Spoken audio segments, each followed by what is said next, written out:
Sup, my name is Ryu for the Yu-Gi-Oh! Council. These are the top 5 cards you should consider playing post new challengers or give a go at. And hopefully you guys will enjoy this, because I always have ideas for top 5 for the most part. Bullshit. Let's start with number 5, which everyone's telling me it's kind of underrated. I don't agree with it, but Denko Seka. I probably butchered that fucking name faster than I butchered anything else in this world, but here we go. It's basically a walking cold wave with 1700. You know what the problem is with this card though? Well, here's the problem. It only has 1700 attack, and it's pretty much going to be ran over a majority of the time.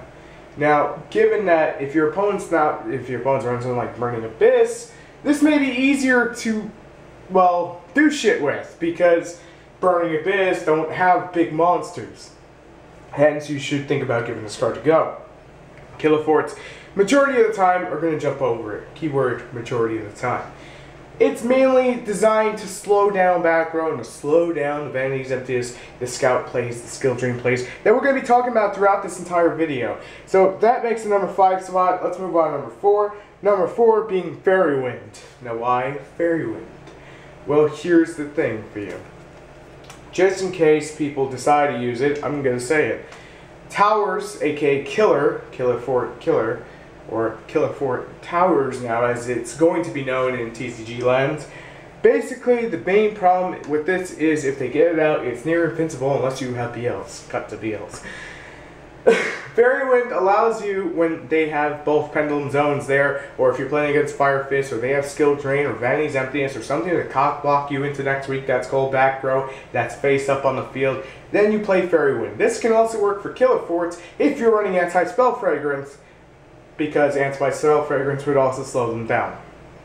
Now, here's the fun part about Fairy Wind. It blows up everything, and then they take burn damage, so you should try it in your side deck. Number 3, Dark Exceed Rebellion Dragon. It comes out of this set, New Challengers. Cute New Challengers. And it's a great rank 4. It basically is another one of the toolboxes. It's basically the power pusher. Every deck can now play Deck Devastation Virus, because you have the rank 4 and you have the rank 7 that can do it. So you should give it consideration. You should think about trying it out. It's pretty badass.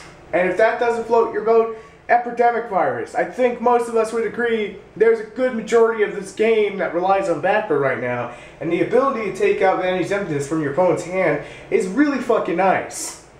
So, having a problem with Skill Drain Vanity's Emptiness? Epidemic Virus into next week when you drop this son of a bitch on the field, because most decks could do it. Keyword, most decks. Not all, most. So, number 3 spot goes to him. Number 2 is one you're probably already playing, but you should bump it to 3, is Mystical Space Typhoon. Main reason? Scout/Tool. Killer Fort Scout in TCG, Killer Fort Tool in OCG. Pay 800, search out a Killer Fort. This is going to allow you to stop that. They drop the field, they want to do the double summon. This is going to allow you to stop that. They go for the Pendulum Zones. This is going to allow you to stop that. Vanity's Emptiness, Skill Drain. They're both going to be played in Killer Forts. They're both going to be, well, one of them's going to be played in pretty much every other deck.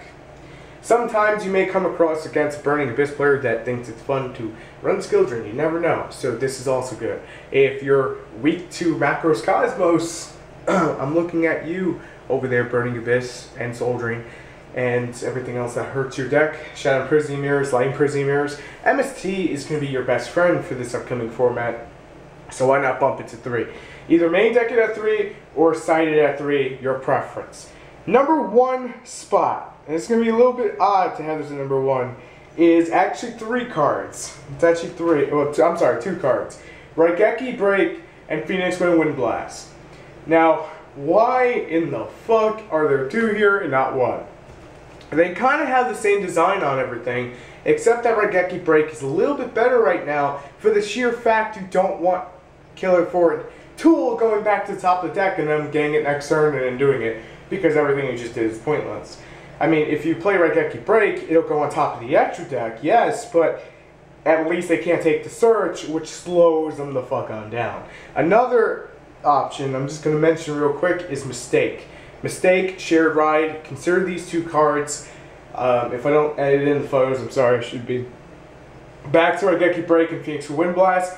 They're great because it mainly breaks up plays. Raigeki Break for the tools. Phoenix will win Blast for the Burning Abyss, because you don't want to send those Burning Abyss to the graveyard, but you want to be able to deal with them. Basically get it off the field. And Phoenix will win Blast is always great. Regeki breaks better now to dealing with pendulums. So let me know what you guys think are the top 5 cards you should be thinking about playing post new Challengers, and what you will probably be playing new Challengers if you are playing the competitive scene. Anyway, that's all I got for right now, and I'll be back later with another video. I'm ready for the Yu-Gi-Oh! Council. If you like what you saw, you make sure to subscribe and stick around and help us get to 4,000, and I'll make sure to give you grade A content better than the day before, and that's my goal constantly. May not always make that goal, but goddammit, I'm gonna fucking go for it. And finally, if you enjoyed the video, make sure to bitch smack it with a like. Let me know what I asked you in the comments, and we'll see you next time. I'm ready for the Yu-Gi-Oh! Council. I'm out here. Bye-bye. Peace.